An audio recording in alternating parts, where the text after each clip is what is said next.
महाभारत युद्ध से ठीक पहले अर्जुन ने दोनों सेनाओं का निरीक्षण किया। दोनों तरफ अपने परिवारजनों को देखकर अर्जुन मोह में पड़ गए।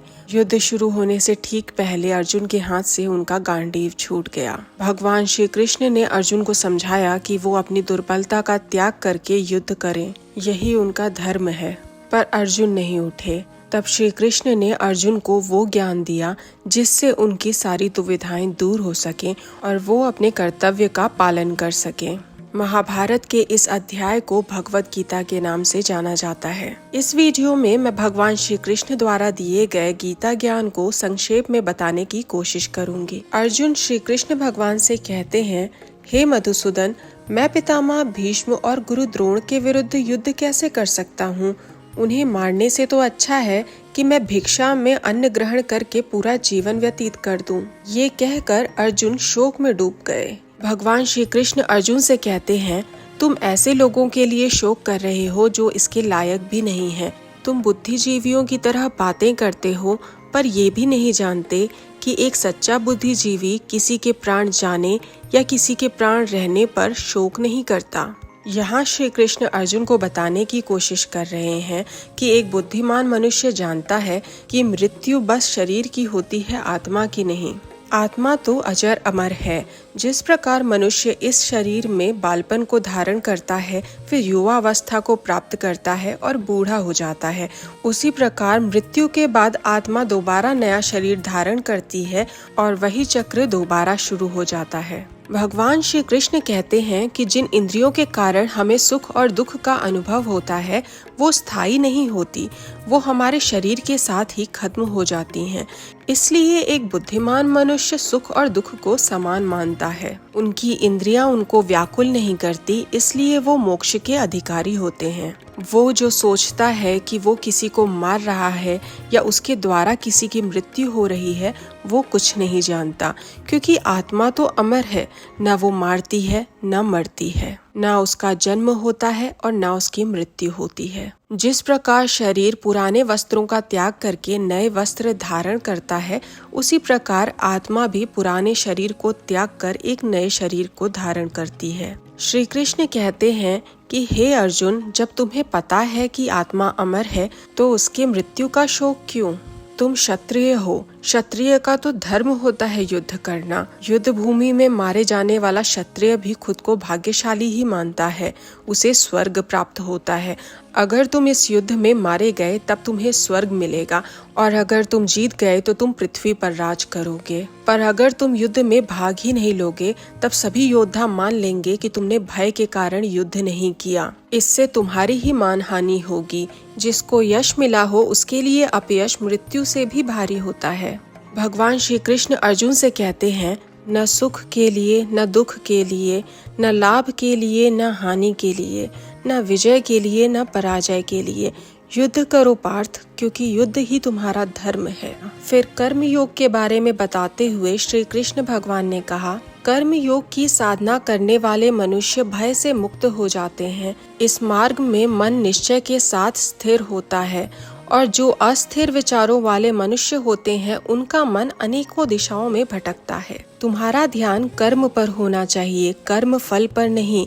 फल की इच्छा कर्म का उद्देश्य नहीं होना चाहिए और न ही कर्म के प्रति अनासक्ति होनी चाहिए। हे अर्जुन, आसक्तियों को त्याग कर सफलता और असफलता का विचार त्याग कर कर्म करो, इसी को योग कहते हैं।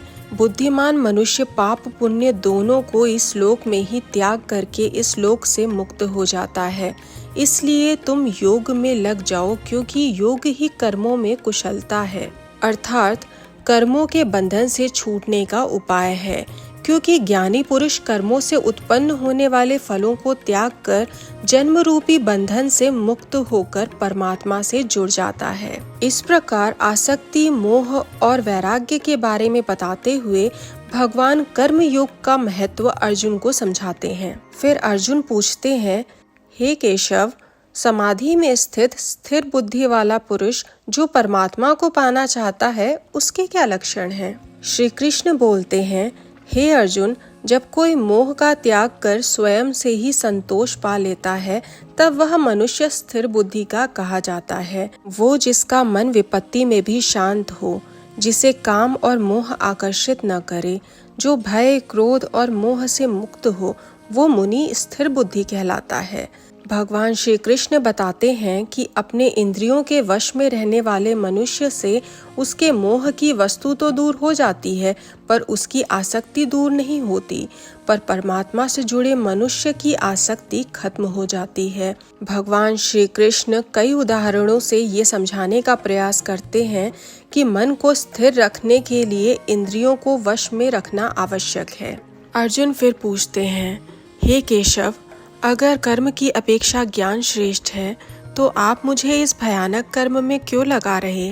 श्री कृष्ण कहते हैं, हे अर्जुन, मैंने तुम्हें बताया कि साधना के 2 मार्ग हैं। सांख्य योगियों की निष्ठा ज्ञान योग से और योगियों की निष्ठा कर्म योग से है। मनुष्य बस कर्म के बल पर योग निष्ठा को प्राप्त नहीं कर सकता और न ही कर्म को त्याग कर सांख्य निष्ठा को प्राप्त कर सकता है। तात्पर्य ये कि मनुष्य कर्म करने के लिए बाध्य है और कर्म के बिना थोड़े समय के लिए भी नहीं रह सकता। जो मनुष्य अपनी कामनाओं को वश में करके निष्काम भाव से कर्म करते हैं वही श्रेष्ठ हैं।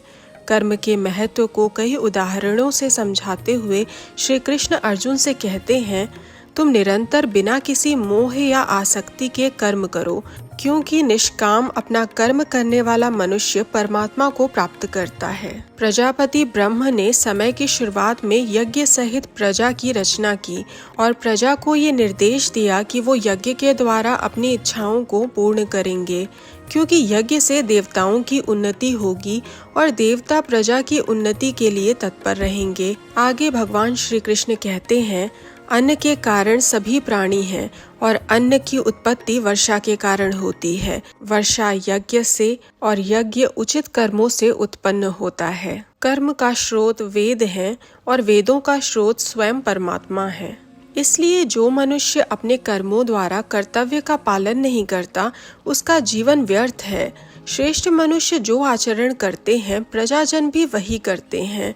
मैं इन तीनों लोकों में किसी कर्तव्य से नहीं बंधा हूँ, न ही कोई वस्तु है जो मुझे प्राप्त नहीं, फिर भी मैं अपना कर्म कर रहा हूँ। क्योंकि हे पार्थ, अगर मैं ही कर्म न करूं तो बड़ी हानि हो जाएगी, क्योंकि सभी मनुष्य मेरे ही मार्ग का अनुसरण करते हैं। इसलिए अगर मैं कर्म न करूं तो मानवता का विनाश हो जाएगा और मैं उस विनाश का कारण बन जाऊंगा। इसलिए कर्म करना आवश्यक है। एक आसक्त मनुष्य भी अपनी कामना पूर्ण करने के लिए कर्म करता है। उसी की भांति तुम भी कर्म करो, पर फल का मोह त्याग दो। मनुष्य प्रकृति से जुड़ा है और अपने स्वभाव के अनुसार कर्म करता है, पर अहंकार के कारण मनुष्य समझता है कि वो सब कुछ खुद ही कर रहा है। अर्जुन पूछते हैं, हे कृष्ण, मनुष्य स्वयं न चाहते हुए भी बल लगाए हुए की भांति किससे प्रेरित होकर पाप का आचरण करता है? भगवान श्री कृष्ण बोलते हैं, हे पार्थ, रजस गुण से उत्पन्न होने वाला ये काम ही क्रोध का कारण है। यही मनुष्य का परम शत्रु है। काम मन, बुद्धि और इंद्रियों को वश में करके मनुष्य को मोहित कर देता है। इस ज्ञान और विज्ञान का विनाश करने वाले काम को मार डालो पार्थ। इसके आगे के अध्याय मैं नेक्स्ट वीडियो में कवर करूंगी। अगर आपको वीडियो पसंद आया तो वीडियो को लाइक और चैनल को सब्सक्राइब करिए।